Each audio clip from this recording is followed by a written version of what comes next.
Hello and welcome to Audionautic Deep Space Network, episode 56. This is our weekly music production, technology, and marketing podcast. Curtis is trying to count, I see, with his fingers.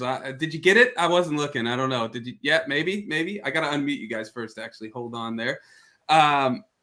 This is our music production, marketing, and technology podcast. I might have said it, but Curtis threw me off with that counting. I want to make sure everybody knew what numbers we were doing. Today, we're talking some good news, like Behringer dropping prices on their synthesizers. I think that's a win.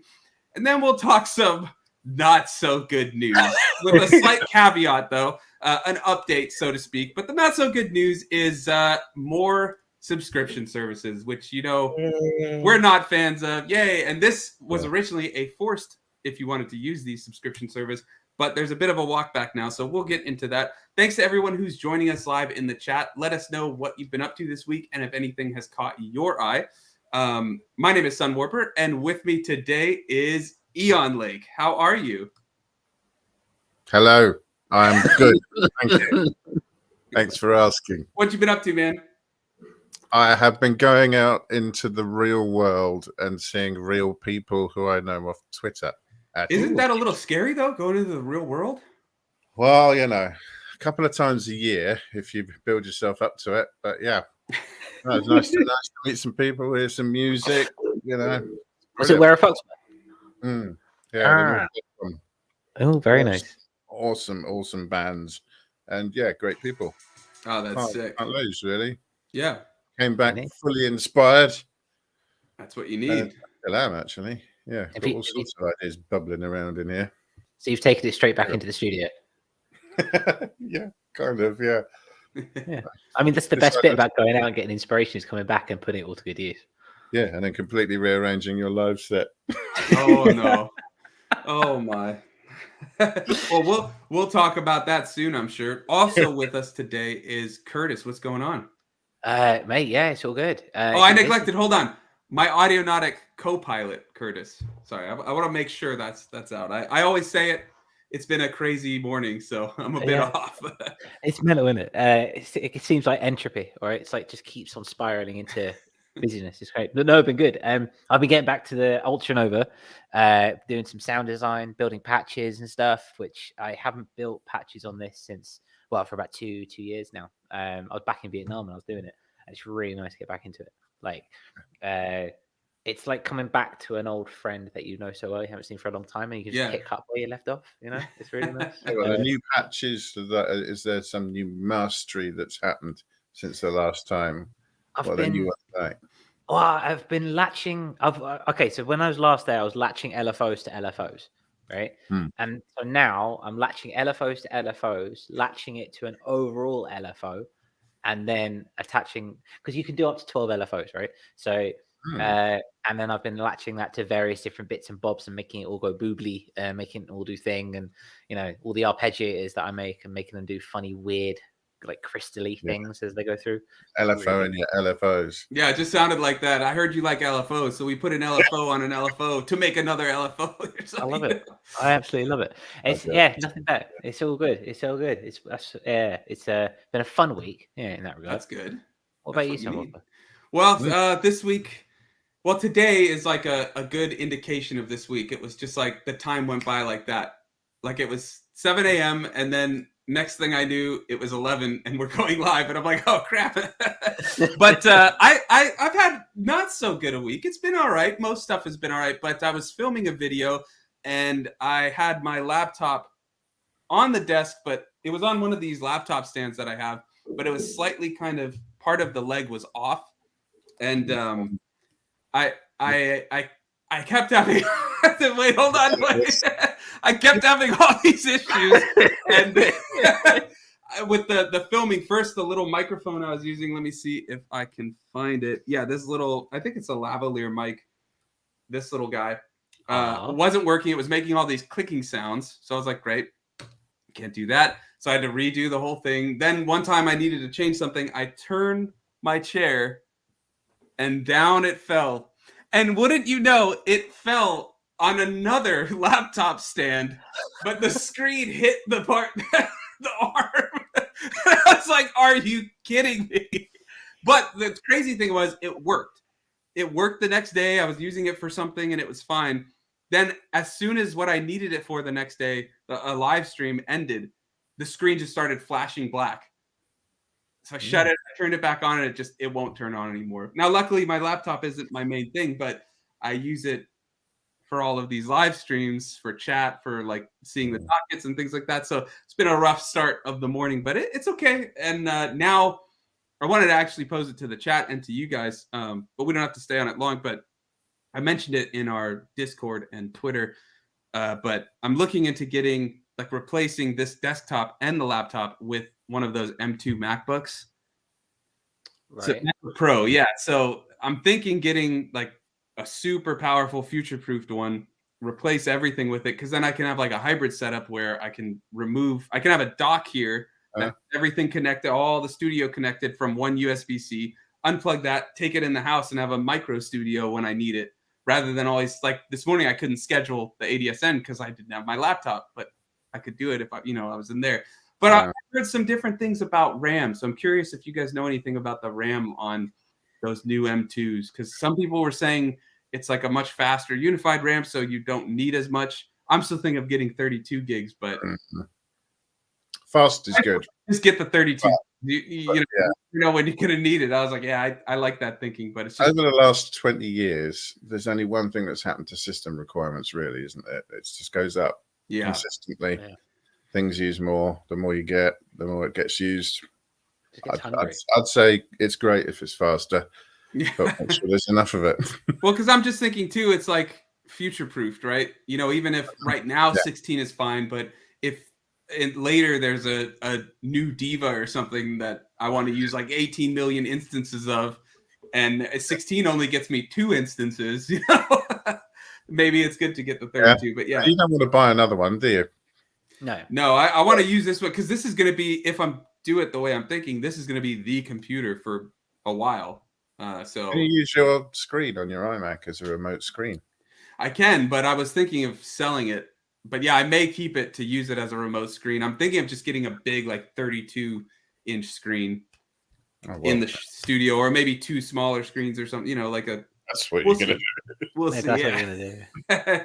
I don't know. I mean, for starters, I might, just because it's cheaper, just use this while I have it. But then if I want to switch, but yeah, that's me. So I was just curious. Anybody in the chat, if you guys know about those new M2s, or if you have one or anything like that, let us know in the chat. Or if you're watching this later, let us know in the comments.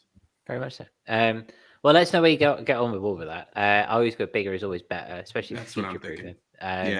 Yeah. I made a whopping investment, and I'm hoping that this laptop, it's a Windows, it's not a Mac. But I made a whopping investment, and I wouldn't look back. I'm good for the next. Well, let's see what happens in the. Don't jinx it. You don't want to knock it off a laptop stand and have it hit another laptop stand. Yeah. Trust me. I've been there. I know I'm installing a mini Mac M2 with 32 gig of RAM in my booth at work, and there's just no question. It's just if you've got it, the little bit extra, always make that investment. That's what I'm thinking. You'll have to let me know how you get on with that, because that's similar to what I'm looking into with the M2 and all that. Well, that's going to be a whole thing. So I'm quite looking forward to that. That's going to be a whole thing. That's a lot of firepower. But yeah, that's another story for another day. Should we get into the news, gentlemen? Do you have a look at what's going on this week? Do we want to start on a good note or a dour note? Let's. Why don't we start with the disgusting nature of humanity, and then work up to hope and optimism? Yeah. Oh, you mean the incredible subscription service? Our way out of the mire. Yeah. We'll slowly get out of the dark depression we get in from this. I think that's fair. I think it's a good way to start. We tend to always go happy and then end on a dour note, so I'm hoping let's just do it the other way. Well, we don't want to turn everyone off from the start of the video with the bad stuff, though. But it's okay. There's a slight happy ending to it, I guess. Kind of. Sort of, believe. Yeah. Let me bring this up. So some more people brought this to the table, I believe. Yeah. But I was going to. I beat him to the punch, I suppose. Yeah. Well, but I'm sure we'll get a satisfactory Eon Lake rant. Is it there? Oh, yeah, there it is. Yeah. I figured this was coming. So Waves is now doing Creative Access, a subscription service that also has this AI bit to it. I think it's called Studioverse. But basically for 2 different prices. Yeah, hold on that. So $14.99 a month for the Waves Essentials. You get 110 plugins with that. And anytime they're updated, anything like that, as long as you're still paying, you can access them and get the new updates, things like that. And then there's Waves Ultimate, $24.99 a month, 220 plugins, and you get the whole catalog. And I think you also get 2 months of Splice included with, how nice of them, right? Included with the Waves Ultimate. But there was a lot of controversy because when they announced this, I think yesterday, 2 days ago, they said that this for the future would be the only way to access Waves plugins. You'd have to spend either the $149 a month or the $249 a month a year. I'm sorry, the $14.99 a month, $149 a year, or $249 a year. Sorry, yeah, you threw me off when you triggered it. You do get a bit of a discount if you do the annual, should you really want another subscription service. But there's a lot of controversy. They said if you already own a Waves plugin, you can no longer go on that update path. You have to get this. Yeah. And there was it sparked a lot of controversy, and I'm sure Eon Lake we can all rant about that, but I do want to just share a update because I don't want to spread misinformation. They just posted this earlier today. Curtis, could you share the other link I put there? Get in there. Yeah, we're all good. Hang on. So this is some light at the end of the tunnel should you use Waves and want to use Waves after this. Just go back to the top there. So perpetual licenses and updates are back. So you can now, well, not yet. I think they assumed that, everybody would be great and happy with this own nothing, get the subscription service. But after all the controversy, they've walked it back a bit. You can now, or will now in the future, be able to do the perpetual licenses, buy a single plugin, go on that update path, which I don't even like that anyways. But continue paying for it forever. Yeah, instead of having to just rent it, you can still buy them outright. But you can't yet. They're saying, as you can see in that paragraph, the first paragraph, don't scroll down. We are working to make perpetual licenses available to you again as quickly as possible. We will post real-time updates here as soon as they are available. It's up on the one paragraph above that, Curtis. Yeah, because following your feedback, which was, in all fairness, deafening. Yeah, there was quite the conversation on. There was quite the conversation on Twitter and Reddit and everywhere about this. It was good to see because I don't like this push for subscription services. But I've talked enough. Eon, let's get your take on it. It's the highlight of my week. I loved it. It was brilliant. It's the most epic case of Twitter ray sharing, music Twitter ray sharing I've ever seen. It was just the bile, the angry people. I gotta say, it's kind of funny seeing Eon so happy about just contempt spread on Twitter. Yeah.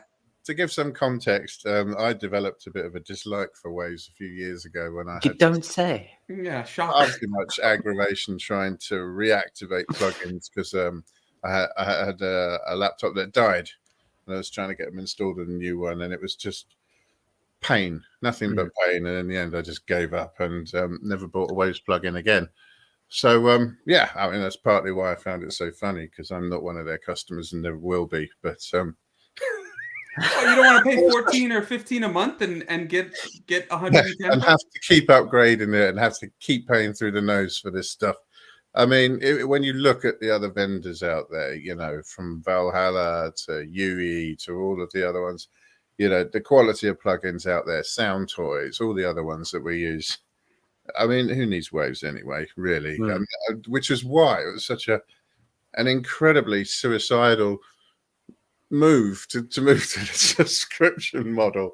It puts me in mind of the guy from the Darwin Awards who didn't win because he didn't actually kill himself, but he tried to he had a car wheel that wouldn't come off, couldn't get the nuts undone, and tried to take it off with a shotgun. And just the bottom half of him was a bit of a mess, really. It was kind of a bit like that. So yeah, I don't know, we can joke about it, but this attitude that everybody's got, even like $10 spare a month, to just another subscription, another thing on top of your telly, on top of your phone, on top of absolutely everything. We don't have bottomless pockets. We don't, and you don't own it. Money. Exactly. You only have it for as long as you pay the 10, the 14, the 15, whatever have you. 7-day grace period, and then you're back to like demo mode. I'm totally with Hydro Fighter. He's in the chat. He's saying, "Hey guys, completely agree with Eon. Like owning and having it installed. Not a fan of subscriptions. I mean, yeah, it's like it's kind of similar to what we talked about with Spotify Discovery taking another 30% of your royalties. It's like they're charging the wrong people, right? We're musicians. We're not bottomless pits of money. I am glad that they've changed. They are reverting. They haven't changed it yet to having the ability to buy it and stuff. And I understand the idea. If you need a bunch of plugins for a month, you go, hey, I can spend $15 for 1 month and be able to mix all this stuff with this. And then, I don't need them again. So whatever. But yeah. Yeah. Curtis, I know you're typing, but I do want to get your take in a moment. Yeah, I'm just talking to Hydrofighter. Hello, Hydrofighter. Nice to have you here, man. Lovely to have you here, as ever.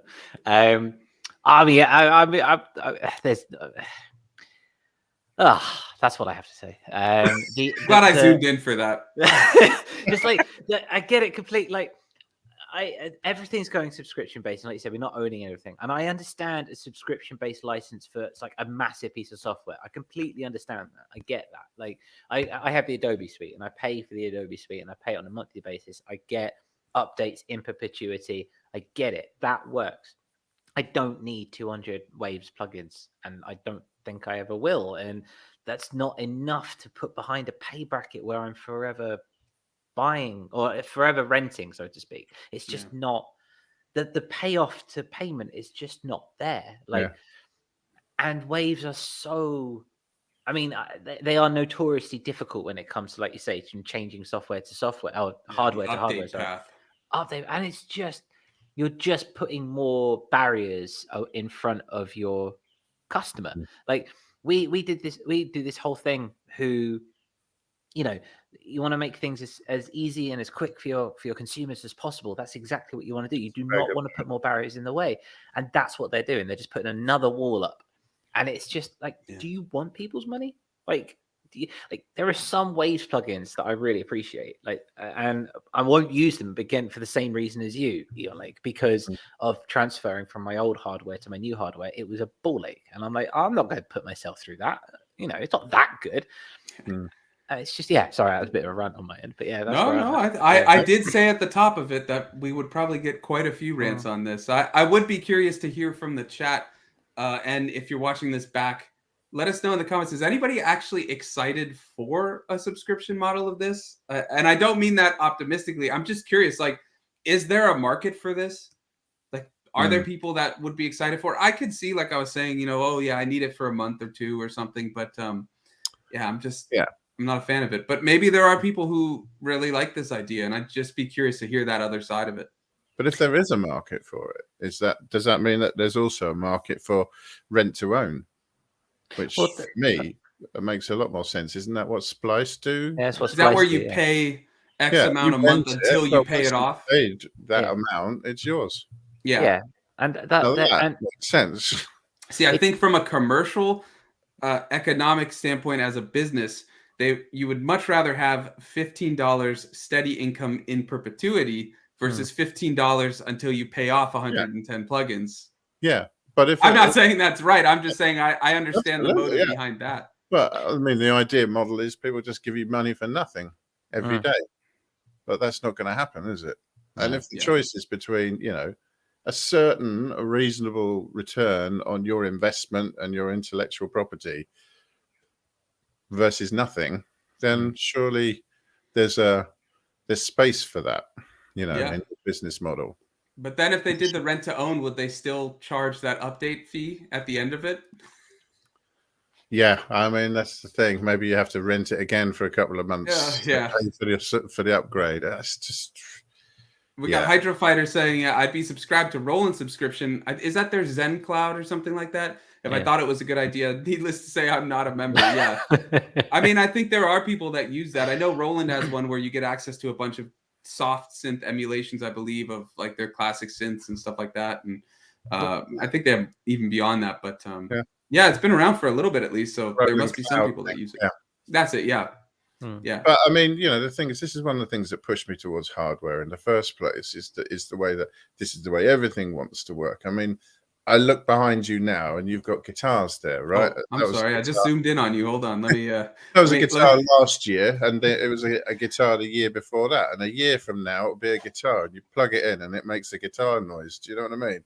It doesn't having to keep that on the same software version as your flipping computer and all the rest of it. It gets tiresome, you know. Definitely want to make music, not sit around here upgrading drivers and paying for something again that we bought a couple of years ago because there's a new OS update. It's just, that's why I've got some analog synths, because 5 years from now there'll still be analog synths and they'll still make a noise.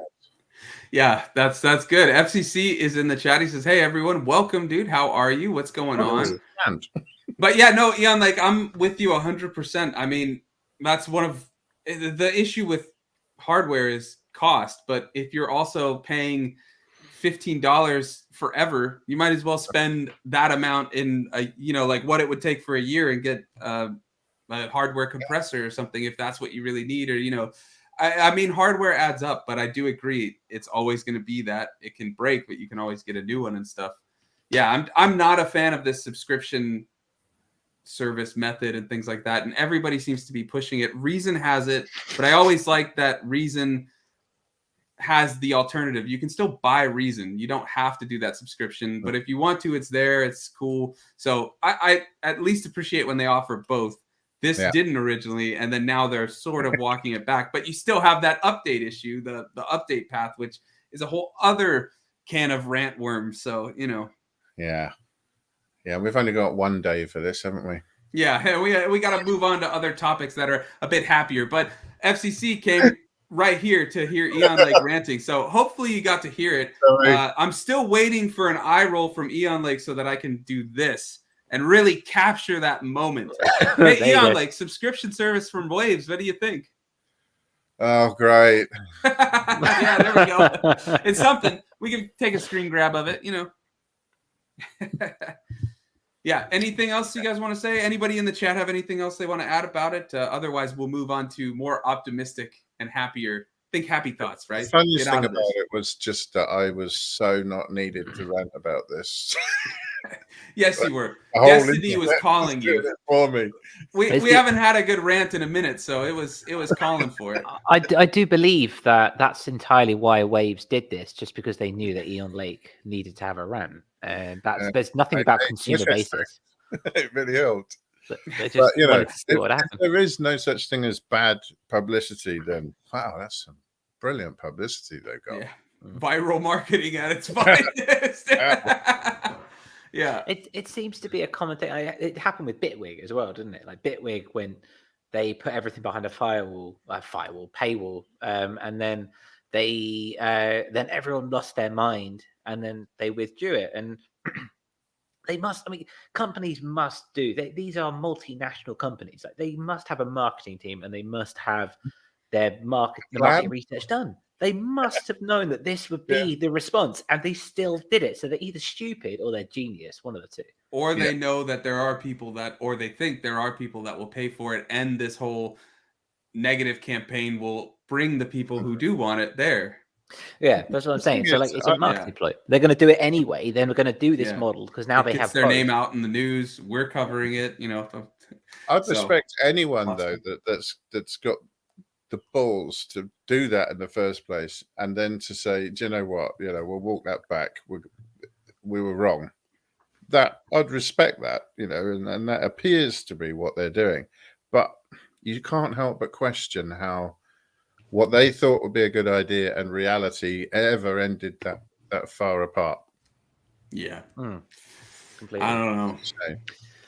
Let's put that one to bed where it belongs, and look at something a little bit more happy, shall we? There's plenty happier than that.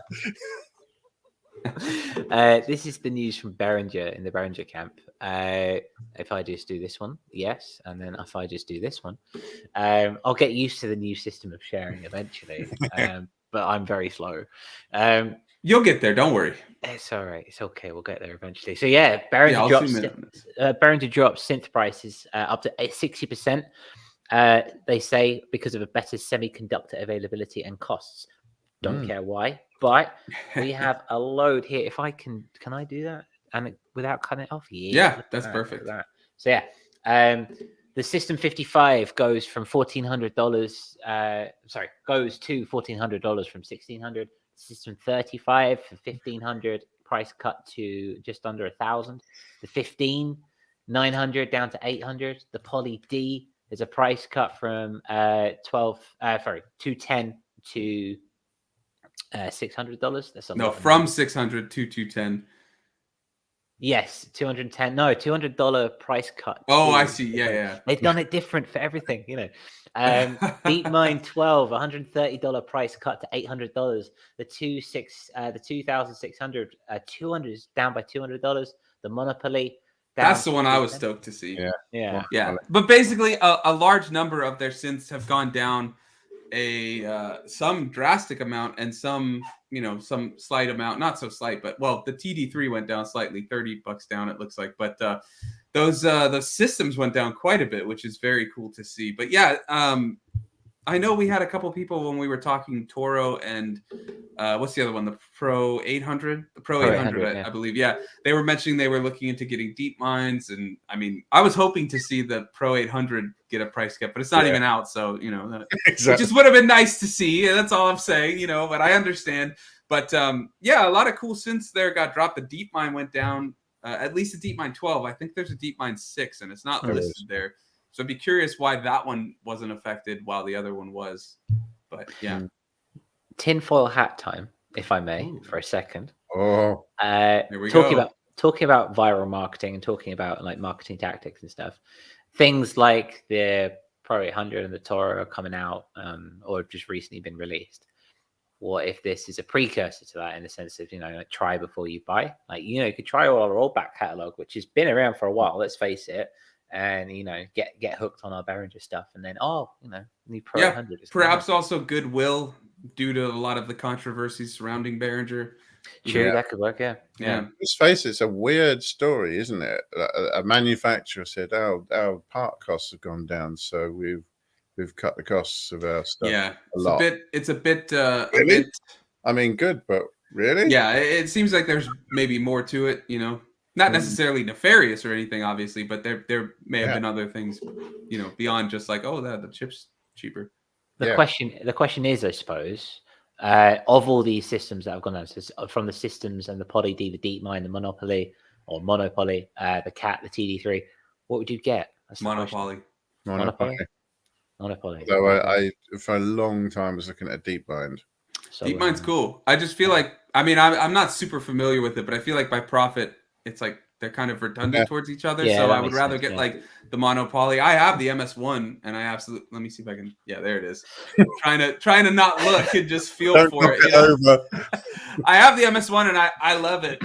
So yeah, I get that. But that Pro 800, that's what I would get. I think we'd all get the Pro 800 when that comes out on a 60% discount. Yeah, that'd be nice. And we'd like to know in the chat what you guys, Hydrofighter FCC, if you're there, let us know for all those. What strikes your fancy in a perfect world where you've got an Eon Lakeside studio? What are you putting in? We want to know what's going on. Oh, here we go. FCC is after a DeepMind at some point. Yeah, would you get the 12, which got the price drop?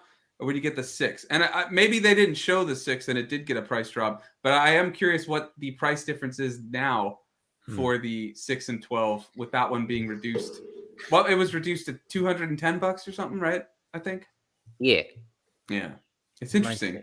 Reduced by 210. Yeah, I think I don't have it in front of me because I'm running the stream thing, but I think it got reduced 210 or something like that. I think a Jupiter cologne coming out that's got the same case as the DeepMind, but with different paint or stickers or something. Yeah, they've announced a lot of new synths. We've covered a few of them, but yeah, that would be they nice. announce synths about a year before any other manufacturer would announce a synth. Usually, like Dave Smith or someone like that will announce it. You can go and buy it 5 weeks later. Yeah, or like a day later or something. Yeah, I know that. I think they like to get the news floating about it, because I didn't realize the Pro 800 was actually announced quite a while ago. And when we covered it, when they were talking about it with the sound demo, people were saying this will be great if it ever comes out. And I was always like, wait, I mean, they're saying it's going to come out soon. And then I saw when they finally, a couple weeks ago, announced it's in production. It was like after announcing it 2 or 3 years ago, I was like, oh, okay, that's why everyone was skeptical that it would ever come out. And FCC says that I didn't see the price drop on UK prices for the 6. Yeah, that's true. Or are you saying also for all of them? I believe they're doing that price drop for those specific synths everywhere, but let us know, FCC, if you're not seeing it in the UK prices. I've just done the maths, converting it from Czech crowns into pounds and then pounds into US dollars, and it does tally up. They are there, so maybe it's a bit slower. Is it showing for the 6 though, or is it only showing the price drop for the 12? Because there's 2 deep minds. There's the 6 voice and the 12 voice. Yeah. So So that's what I'm saying. So like on the 6 here, it's saying that it's come down. Oh, that's great. Okay, that's very cool. What's it showing for the price for the 6? Sorry, on the 6, it's saying it's going to be. It will turn out to be about $600. And how much for the 12 now? 800. Hang on. Sorry to make you do all this tab gymnastics. So welcome to shopping with Sunwalker. So that's 19,000 Czech crowns, and then put that to US dollars. Laptops, synthesizers. That's 800.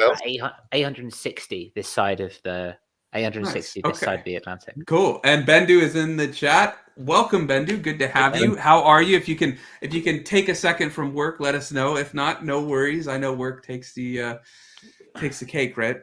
we're chatting about Behringer and the price drops. We were looking at what they've got. If you were to have a Behringer at these price drops, what would you be looking at? Let us know. Yeah, but yeah, that's just a quick one. I always like seeing price drops, so I wanted to share that. It's good to see, but especially after the subscription service fiasco we recently covered. So we were talking get hardware. Well, here's some hardware at a reduced rate. Exactly, very much so. So yeah, we'd like to know what's going on there. So that's Behringer. That's a bit of good news. That puts everyone on a good news. Everyone likes a bit of cheap or cheaper gear. Everyone likes a bit of cheap. Yeah, there you go. Preferably free. One of these days, maybe Behringer might go, 99.9% off, but you never know. You never know with them. You never know. Exactly. You never know. Cool. So we've got 2 little small public service announcements. Sunwalker, would that be the best way to describe it? Yeah, I suppose. Yeah. Cool. All right. One is just more of I felt like we needed a palate cleanser on the whole subscription service dystopic. Yeah, so I thought this one was just a cool look at the amazing accessibility available to us now. Okay. And availability. So we starting with the IDM video. Yeah, let's do it. Okay, so I'll bring that up. You tell us, what's all this about? Yeah, so this came from Tomon Synths, and sorry if I mispronounce it. We don't really have that over here, but they have a YouTube channel where they do these really great long-form videos breaking down production techniques and things like that. One was about getting analog sound and warmth, even through digital means and things like that. But there was this great one that was how to create IDM, and I love this. It's never been easier. So just play that little intro song. We'll just share the link. I just wanted to share something cool. So they share the Ableton look. Just play a little bit.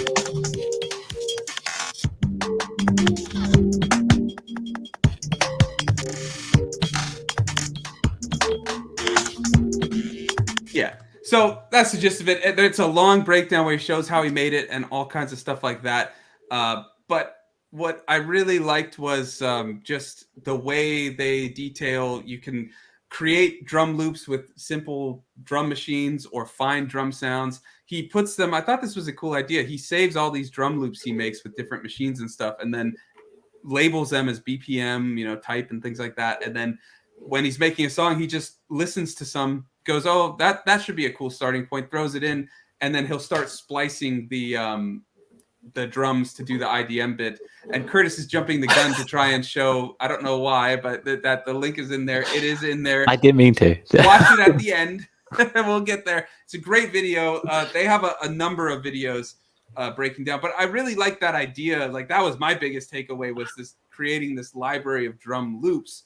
Like, Eon, like you always talk about making those drums or sound design sessions, but if you then save all these loops and label them, you can just throw them in, splice them up. That's basically the gist of the video. Yeah. He was splicing up all these sounds to get that IDM bit, and he shows the effects he uses to get those glitchy sounds and things like that. So not even for those that don't like IDM or something, it's not even that. I just wanted to talk about all these awesome free low price plugins. You can just make random sounds and sample it with your phone and throw that in.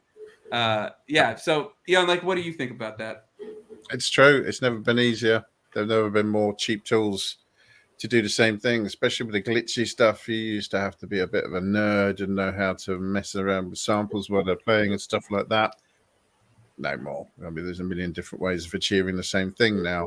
And most of it can be done in the box. You know, we've commented loads of times about the benefits that you used to see with Eurorack and the way of processing things differently and unhooking your note on, note off, and pitch information so that they don't have to be related anymore. That can all be done in the box now. Yeah. You know, it's a bit of a golden age in many ways. We should be enjoying ourselves, really, shouldn't we? Yeah, that's what I wanted to take away from it, is that we have all these things at our fingertips, all these tools, all this stuff we can do. And we can get bogged down in the horrible nature of subscription services and upgrade paths and all this, what have you. But the best part is, like, everything is so easy to do now. You know, like we can just sample sounds with our phone and then throw that into the computer and splice it up and do this kind of stuff. And I really want to highlight that, especially after we've had that not so great news, you know, and things like that. So Curtis, what's your take on it? Well, in a similar vein, I think it's awesome. You know, it's such a powerful world, and I mean, I'm not a fan of the slogan IDM, but the genre in itself is so wide and depths in it's so wide and deep that you can just do whatever you want with it. And this is an even better way of doing it, you know. So I mean, it's always fun to get something new. We're always talking about kind of switching up your workflow and doing something that is a bit different, a bit more creative, and that, I mean, that's a perfect way of doing it. Yeah, see, that's the point, isn't it? It's just what you do with all these tools. There's never been more. Yeah.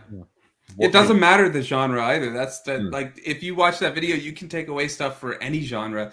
I recommend everybody check it out. It's awesome. And if you're watching this on Apple Podcasts or Spotify, I'll put it in the description as well if you want to check it out. It's well worth watching. They have a series of videos with that same person that did that one, and they're all awesome. Very long, which is nice. Lots of stuff you can learn in it. So yeah, that was just a fun one I wanted to just bring up. The other one is a very quick, I guess, public service announcement, I suppose. This one is here. This is an interesting. I first read this as Discord, and I was like, "But there's already a Discord app, bro. Like, what are you doing?" But this was at like 5 a.m. But this is cool. yeah. So hopefully we're all familiar with Distrokid, but it's a great distributor for getting your music on streaming services and things like that. It is a subscription service, though. Technically, yeah. Yeah, but you get unlimited songs you can release with that price, so it kind of makes it worth it. But anyways, I thought it was really cool because you can upload songs directly from your phone now to your distributor, or through Distrokid, to streaming, things like that. So if you save a song you made on, let's say, onto your iCloud, you could just from there on your phone put it through. You can check stats on your phone. I believe you can also get all of their cool promo material, like the posters they make, those little like Grogu videos from Mandalorian where he's like pressing the buttons and your song starts playing and things like that. So it's just a nice way, if you need quick social media stuff or something, you can just grab it right there. It is awesome. I wonder if it'd be a little tool. It's not out. I've just checked. It's not on Play Store. So it's not on Android yet. Yeah, so that's why I put in the docket. I'm not sure if it's on Android, but it is on iOS for sure. So anybody with that, check it out. Yeah, it's just a nice little feature. I thought, very cool. I like that streamlining, because like with some other distributors, you have to log in on the computer, do all that stuff. This is like, if you want to, you can do it there. If you need that promo material quick, it's all right there. Yeah, like, do you use Distrokid? I do. Ah, yeah. You gonna get it for your phone? 5 submissions, which I've done one for 2 years now, I think. But yeah, on the phone. You see, for me, I was going to be really facetious and go, "Oh, at last, I don't have to put all that music in all this studio nonsense. I can just write it on my phone and send it straight to Distrokid." But Koala to distro. That's the optimal way of making music. All right, no hate there. It depends. It depends how you're looking at it, really. I think if you think, well, you have to always log into a computer to do something. I mean, that's where all my files are. That's where my music is anyway. But if you want to check on stats or do some admin or whatever, it's a bit of a ball ache that you have to just log in on a computer. It's good. Why not on a mobile device? So from that point of view, it's good. But then I think about use cases and think, I don't look at my stats. I upload something and that's it. Once it's live, I've got all the links and everything. How often am I actually going to use it? Maybe almost never. I suppose yeah, it would be more useful to me if it was, if it works with a mobile browser, so you don't have to install an app, because that's another thing that I've kind of got enough apps on my phone now. I don't really need any more. So all of these things that live on the internet normally that you can do through a browser, suddenly you've got to have a specific app for every single damn web page you've ever looked at. That's a lot of apps. So there comes a point where I think, well, if I'm not going to use it a lot, I'd rather be able to use it just through a browser rather than have an app. But I do think it's a good idea that it should be available, not that it can be sat in front of a computer. Yeah, I mean, I think it all depends on subjective use. If you use your phone a lot, or if you have music on there, or even in the worst case, I mean, I don't know why, but if you're nowhere near your computer and forgot to upload a song and it's due that day, but you've got it on your iCloud, you can do it. You don't have to stress and be late or something. I mean, these are random, probably never going to happen events, but it exists. It's just cool that it's there. I just like the fact that it's there. If you use your phone more and do that type of stuff, you don't have to use it, but it exists. Curtis, what's your take? I wonder if it's the beginning of something. And this is me going like purely pie. Boy, you're all tinfoil hat today, huh? Yeah, you're very sus today, aren't you? I wonder if so we're seeing the obvious move from like Spotify into social media.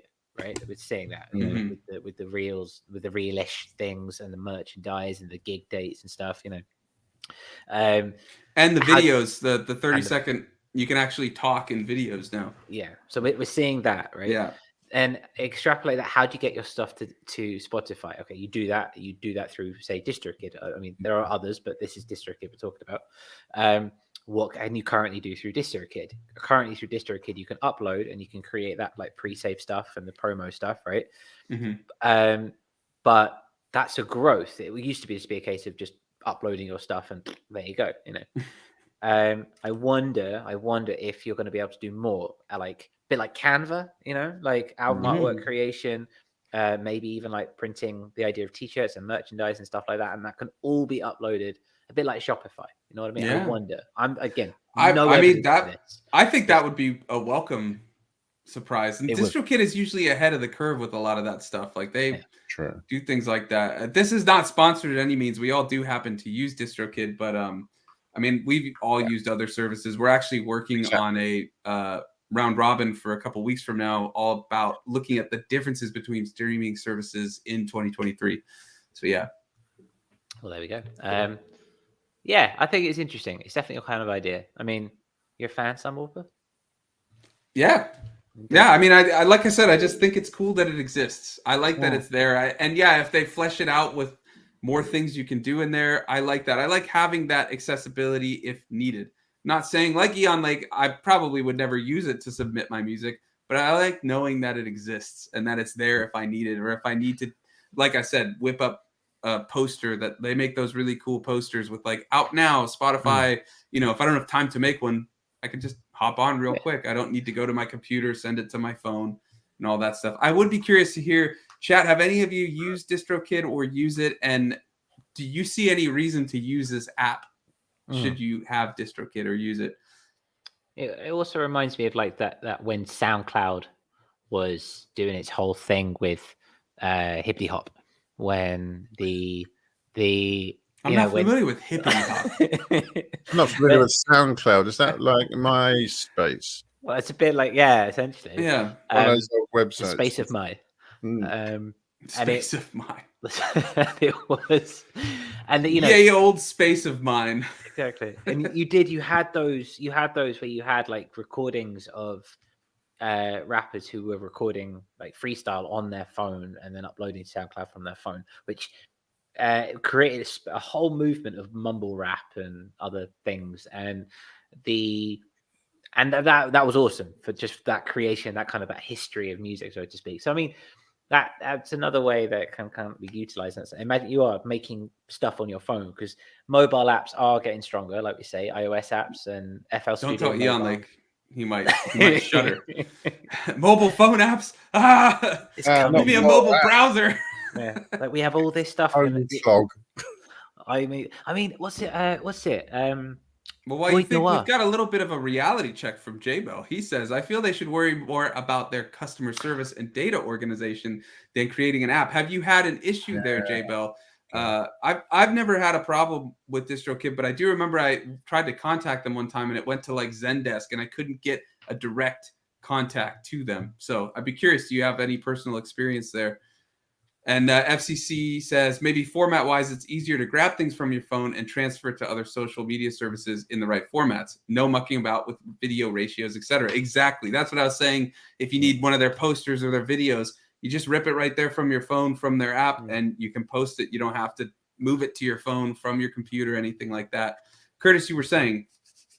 What was I saying? You were lost in thought, so I wanted to get those out. Days of mumble rap. Oh yeah, they got...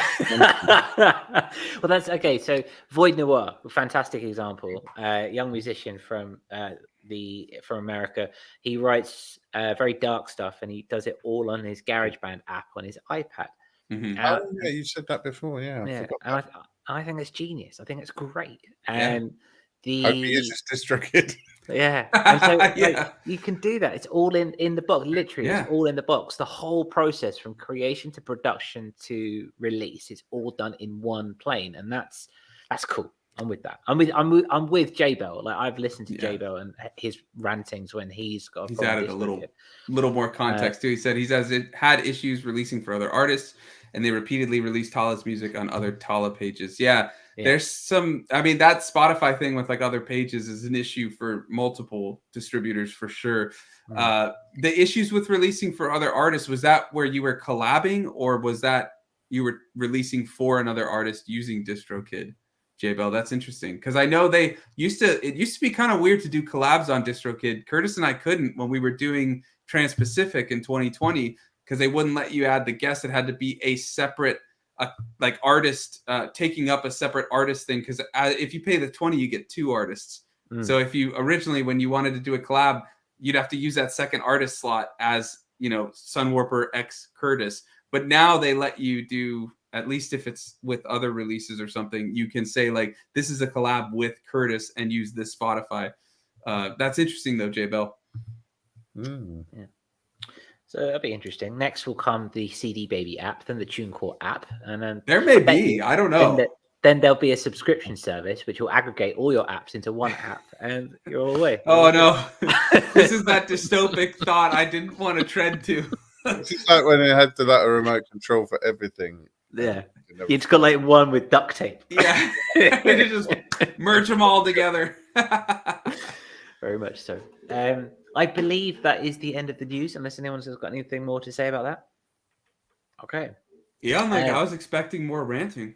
I was. No, I'm happy with what we got. I'm fine. I'd like mobile browser compatibility, so I don't have to install an app, but I could still use it. All right. I have logged into Distrokid on my phone, but I don't know if I can like submit music or download things. But you can do like check the bank thing and all that stuff. It could already be there, to be fair. And I think I have done some of those things. back in the day. I challenge you, Sunwarper, to make an entire track in Koala and upload it to Spotify and everything that through the Distrokid app. Done. The only issue is I have a song coming out every month till the end of, into the start of 2024. But I could do it and schedule it for 2024. Yeah, that'll be the longest reward waiting process. But I mean, I make tons of beats in Koala and ambient things and stuff. I'd be happy to do that. You very well. Just for workflow, it would be interesting. Yeah, that would be interesting. I'll take you up on it, but yeah, it may be to celebrate episode like 70, 75 or 100 or something, because it might be in about a year. So yeah, I guess episode 100 or 102. Well, there we go. Yeah, maybe for the 100th, we should all do it. Yeah. I just have to buy myself an iPhone first. We'll get there. You go. So yeah. All right. So the round robin, part of the show where we have a question, be it existential or productive or whatever, about the music making process, about what we do, about anything. And we just sit and we hash it out, talk about it, share our experiences, and hopefully have a little tidbit of information which is useful to someone else listening back to this. So I've entitled this one our back to earth moments. That's what I've called it. When we get lost. This is a heady one, man. This is a heady one, right? So this is a heady one, right? So I found myself doing this the other day. Well, when in the run up to releasing Marooned. Now, we all get caught up in the game of music production. We get caught up in the stats. We get caught up in the perceived success, whether that be a particular sound that we've made, or the playlisting, the royalties, or just finding a perfect snare, for example, right? There's no such thing. It doesn't exist. It's a myth. That endless pursuit of the perfect snare, you know. So we get so bogged in, especially like in this world of social media where everyone's releasing everything all the time and everything's getting plays and everyone's posting how much views they got in a day and all that stuff, you know. We get so bogged down with it, right? But there is a point where we realize and we snap out of it and we come back and we go, you know what? I'm chasing my tail here. It's all about the art. It's about the artistic expression. And we come back down to earth where we become a little bit more heady. And I suppose I wanted to bring this to the table and kind of ask you guys and ask the guys in the chat and those watching back, when was the last time that you caught yourself in the act of getting caught up in all these vanity metrics in the name of perhaps someone else finding their own way through that fog, so to speak? Very heady this week. Yeah, that's trippy. Very heady this week. So would anyone like to particularly go first and embark on this? I'm gonna vote that you go first. Okay. The J-Bell is saying this is getting too intimate. Getting too intimate. Well, sir. Well, Curtis is about to get more intimate. Yeah, we're gonna go solo for this one. Okay, so wow. That was perfect timing.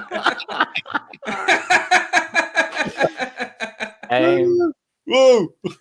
Yeah. Okay. So like I say, I had this moment in the run up to Marooned. I was getting very kind of stressed with the releases and stuff like that, and I was getting all hyped up about like releasing it on time and making sure everything was in place, yada yada yada, and all that stuff, right?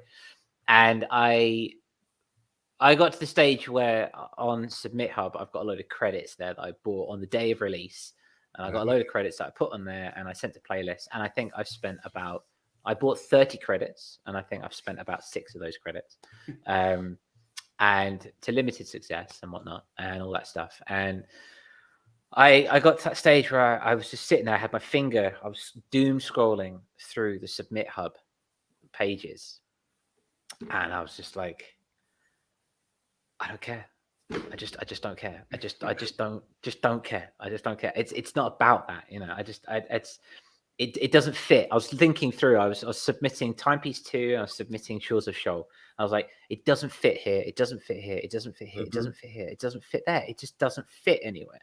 It's not psychedelic rock. It's not down tempo. It's not ambient. You know, it's none of these things. It's not even IDM or any of this stuff. All you know, great. it's great. was it dust? It's none of those things. It's none of those things, and that's what makes it. That's what makes it great. It's none of those things that you can't pigeonhole it, and I kind of like that, And I haven't gone back to Submit Hub since day one, and and it's. I mean, it's, and I'm fine with that. And at that point, I was just a bit like, okay. Some things will, it is what it is. It's a beautiful piece of work. I'm actually in a place now for the first time about 3 weeks after release where I'm actually kind of proud of it again. And I'm like, well, I enjoy it. It's nice. It's other people have enjoyed it, which is also nice, and it's cool. It is what it is. It's a piece of art, and it exists. It's great. And that was mine. All right. I think you should be very proud of that album. And I honestly think with those credits, you should just submit it to like death metal. Yeah. Just like throw it to some obscure like hip hop or death metal or or like synthwave and just be like, whatever. No, I mean, that's the thing with Submit. This is kind of off tangent, but that's the thing with Submit Hub. You have to, and like playlist pitching and stuff, your songs have to kind of fit those playlists. So it's that treading the line between like doing it for business or doing it for art, or do you do both? Have some songs that do that and some songs that are the art. But yeah, that's a good way. It's good to get refreshed on that, I think, and remember like why you're doing it. Before we go to Eon Lake, and if you have anything about Curtis's, we'll get to it. But FCC said he had to let go of social media. I was spending all my time doing that and had no time for being creative. Yeah, it can be quite sapping for sure. That's what we've been talking about lately, as I'm sure FCC, since you frequently watch, are aware, is scheduling posts. Like Instagram lets you schedule, Facebook lets you schedule, YouTube lets you schedule. Twitter, it's probably if you pay $8 a month, you can schedule, but no one's going to do that. So yeah, but Twitter, you could just, the moment you remember, oh yeah, I should probably post, just post it and forget it. Set it and forget it. FCC set it and forget it. That's good. Yeah, I like that. Oh, thank you. FCC also says, and I like this, especially in relation to Submit Hub and things like that. Stop playing to win. Start playing to play. Yeah. And he said, I've had that quote lined up all day. Kaboom. Nice. Yeah. Eon, like, if you have anything to add about Curtis's, sorry, I cut you off. Otherwise, what's your moment? Well, it's an absolute bitching album, and I'm glad it doesn't fit into any of those genres because I like it all the more for it. And in a way, it seems a little bit odd to spend all that time trying to come up with a deliberate sonic palette, to come up with these compositions, to try and do something different. And then what do you do with it? The second it's finished, you start trying to squish it into these predefined, classifications or holes, square peg, round hole, whatever, and just rob it of all of the originality you strove to give it in the first place. Crazy stuff. But I mean, this is the stuff we find ourselves doing when you lose sight of the fact that it's about the journey, not the destination. And I know Curtis agrees with me on that one. We've talked about it a few times. On a personal note, I think, for one, doing this every week helps me to keep my feet on the ground a bit. So thank you guys for that. The last time I had this happens to me regularly. Again, I've mentioned it in the past, but the last time this happened to me was the last time I looked at my stats. Well, don't get the Distrokid app. Nobody listens to my music. I do, and that's okay. That one listener then is me. Yeah, I don't mean actually nobody, but there are. If you got people, one, I mean, I'm there. There are people I know who have, probably 100 times the listens that I do, if you count those sort of things. But it was the last time I was confronted with the reality of that. But at the same time, and thank you, Frequency Control Center, at the same time, I also noticed that, I don't think there's barely a country in the world that I haven't seen my music crop up in at some point or another. The last time I saw the profile of people who listen to my music, pretty much all ages were covered. There were people who identify as non-binary, and for me is a bit of a win, because to somebody as straight up and boring as I am, it shows me that there's something about the music that has crossed a boundary to somebody who's not the same as me. And that's brilliant. I mean, that's perfect. And then that started to sort of turn me round a bit and think, well, you know, there are people that I respect a lot whose music I really like, who find some kind of value in mine. I never really, expected that when I first started out. It wasn't about that. It was just, I had to do it. And whatever came out was going to be what came out. And I'd make it as good as I could. And if people liked it, great. And there are people that like it. There are people I respect very much that are very positive about it. And that makes the journey nicer. But for me, it is about the journey. It's not about trying to particularly achieve anything. I don't have targets when it comes to shifting units or streams or any other things like that.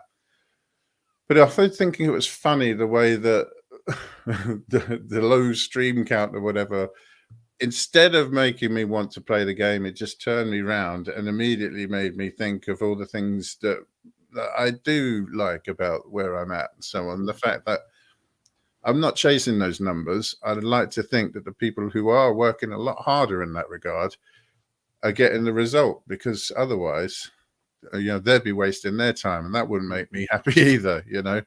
I'm not really pushing that, and so I've got no right to expect it anyway. But it did put me back in touch with what it means to me. The fact that it has translated to people from other cultures, people who have different ways of living, not the same as me, but we share something clearly, and that's what it's about. It's about communicating things that are universal about life. That's what I set out to do when I started to write this music. I wanted it to be emotive, something that would make people feel something, not maybe in huge numbers, but somebody. And it has. So in a way, I'm a roaring success. There you go. That's a great way to look at it, man. Yeah, that's a hell of a one. Wonderful. Jabo says, "I accept my empty void of a fan base."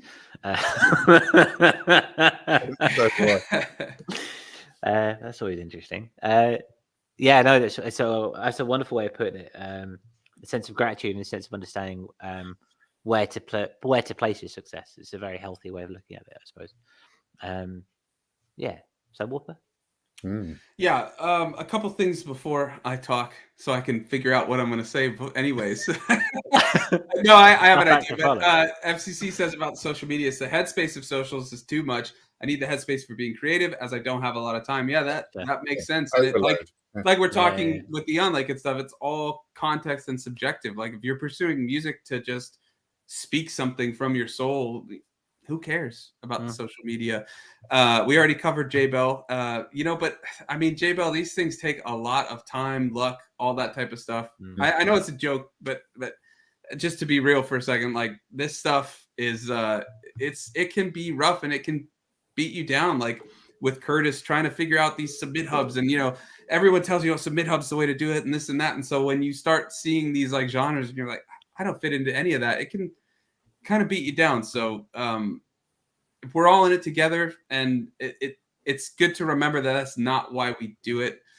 We do it to speak something from our soul, to speak something that we can't say with words. At least that's for me, and that's what I'm going to talk about in a second. Bendu also said, had a few post-album moments where I was a bit crushed by the lack of response. And then he also says, still proud of my music though. Yeah, and it's a hell of an album. Yeah, it's awesome, Bendu, and I know that could be really tough. I've had it happen, and like with Future Fate, it did really well, and then Radiant Visage didn't, and I was like, oh, like what's going on? It's just, who knows, But as long as you speak it from the heart, that's what matters. And like FCC is saying, if it changes one person's day for the better, then it's all good. Yeah, totally. So my moment, I guess it was actually pretty recent, because I've been dealing with my wrists, both wrists actually, for quite a while, where I can't play guitar, and that's my main instrument. And it's been really rough for me to just deal with not being able to do that, to play that instrument. And like I play synths, I can play piano and things like that, but it's not the same. Guitar is my instrument. Like guitar, I can speak with it. And because of that, when I was making music, I started getting more into like the stats and like, oh, well, you know, like, let's just make this song because I can't play guitar. So I'll make this type of song and try to get it in these playlists and things like that. And I think since I do music basically full time for a living, it's important to kind of walk that line. But I've been able to play guitar for like 5 to 10 minutes a week or a day lately. And it's just like the emotions just pour out of it, you know, like probably because I haven't been playing much for a long time, but when I just sit there and start playing, it's just all these parts just start coming out. And I'm like, yeah, this is what matters. Like being able to speak the things I can't speak with my brain, with my words, like just being able to tell these emotions, these raw emotions and these raw feelings, like that is what matters. And then I was working on a song in the DAW and I was playing guitar parts and I was like, man, I have not been able to channel these type of sounds until like recently, until I've been able to play guitar again and like adding a special plugin that I love and getting these like long drones from the guitar. And I was like, no synth that I have, no plugin can get that sound just like I can with that. And it's like, that is why I do it. That's why I love it. Like, it was nice to have that moment of being able to play again. And there's times where it starts hurting and I have to stop and things like that. But it's like those are the moments I need to remember. And I think everybody should remember it, are those like flow state moments where you're really just making music, and whether it's from something outside of you yourself, a moment you're trying to express, like having an emotion conveyed and getting so connected to it, that's what matters. So true. Yeah, absolutely. Those said, well, thank you. Yeah, now I'm out of breath. I got to take a breath. You guys say something. It made me think of the Victor Hugo quote that music expresses that which cannot be said, and upon which it's impossible to be silent. Yeah, I couldn't have said it better myself, mate. Totally agree. Yeah, and I'm glad that you're finding your instrument again. Yeah, you know? Man, it's. I don't want to jinx it because I get triggered all the time with things like lifting certain things sometimes and things, or holding, like my brother has a newborn and sometimes holding her for a while, like I just feel a little twinge, but I'm like, I mean, you know, it's okay. But I have ways of working with it and things. And as long as I just play for a couple minutes, it doesn't bother me. So it's just been nice. And like FCC says, the joy is in the moment of creation. Exactly. Yeah. Everyone's a poet today. It's that rant, man. Having you ranting again just brings out the eloquence with everyone. Yeah, very much so. That's true. I mean, that's just reminded me what it's all about. Dragon, yeah. I just wanted to say at Bendu, the Where a Fox from a gig, they one of the prizes was a test pressing of his album. Ooh. As soon as it was announced, somebody shouted out, "Brilliant album!" Yeah, just wanted to share that with Ben. That's awesome. It is. That's awesome. We'd like to know what you guys in the chat, if you've had any moments such as these. What are your moments of epiphany, realization, or just pure sheer wonder of the creative moment that brings you back down to earth and that reminds you of what you are doing? Whether you're in the chat, whether you're watching in a clip, or whether you're in the comments after this, we'd really love to know these stories, these testimonies. These are what brings us all up and brings us all onto the same plane and allows us to keep a head in where it should be in the creative process. So we'd really love to hear from you. Where it all comes from as well, doesn't it? Exactly, completely. We are coming towards the end of the show, and this show is brought to us by our patrons, Hydra Fighter, Bendu, two patrons of ours who have been in the chat. We really appreciate your support.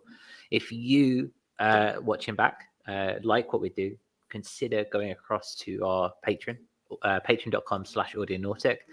Pledges start at $2, and it really supports us, and it really allows us to do more of this stuff, be more dynamic, keep switching things up. You know, we're experimenting with new ways of streaming and stuff, and you know that it's the more, if the support goes a long way, and we really appreciate it. Yeah, and if you want to check it out, we do have exclusive Twitter group and Discord channel for the patrons. We also have a monthly, soon to be twice monthly, Starstream Hangout where we go on a video chat on Discord. It's coming up soon, actually. I think Sunday. Yeah, Sunday. Okay, there we go. So we hang out for about an hour, talk about all kinds of stuff, share happy moments we've had in the studio. The last one, we were helping Curtis figure out how to do certain things in Ableton for a live set, which I think has reaped some benefits. If I can speak a little bit early or preemptively about it, we'll see. But I don't know what you're talking about, but yeah. Yeah, you're being cagey, eh? All right, so maybe it hasn't. I don't know, but I believe it has. We'll see. We shall see. But yeah, so if you want to check it out, patreon.com/audionautic. And this show is brought to us, or special thanks to our Audionaut engineer, McKinleyA. We love McKinleyA. McKinleyA is awesome. Popped his head above the parapet the other day. He's still around doing things. It's lovely. Very much so. Yeah. That is, I believe, all we've got time for this week. I believe, unless there's anything that I'm missing. Being the shaven chimp that I am, there's something I usually miss. No, I mean, we could talk more about subscription services and how amazing they are. Yeah. If you think about if we've gone into a sarcastic realm of existence, you know. Yeah, very much so. We'd love to see it. Well, I'll leave it there. I'll just have a little quick note. If anyone wants to carry on, I will be going live in about 15 minutes, 20 minutes. I'm going to do a bit of a live jam, working out some new template that I've been working on in Ableton. So I'm going to be going live on my channel. That's what I was just talking about. I know I was being facetious, brother. Yeah, I'll be on after we finish this. We have a debrief, and then I'm going to make a cup of tea. I'll feed the cats, and then I'll hop on. So if you want to come and say hi, come say hi on my channel. That'd be nice. Yeah, Def. And I can't share the. Let me see if this works. Nope. Yeah, I was like, the emojis on YouTube don't work, and I was like, let me see if it works. Yeah, I can't just person turquoise waving. Yeah.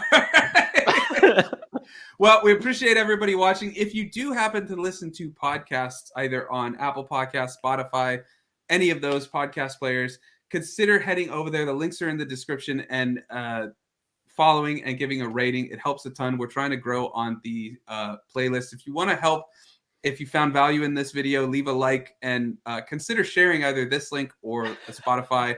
I haven't seen the. Oh yeah, here we go. Another person turquoise waving. But consider sharing. It helps a ton. We appreciate it. But just hanging out, of course, is more than enough.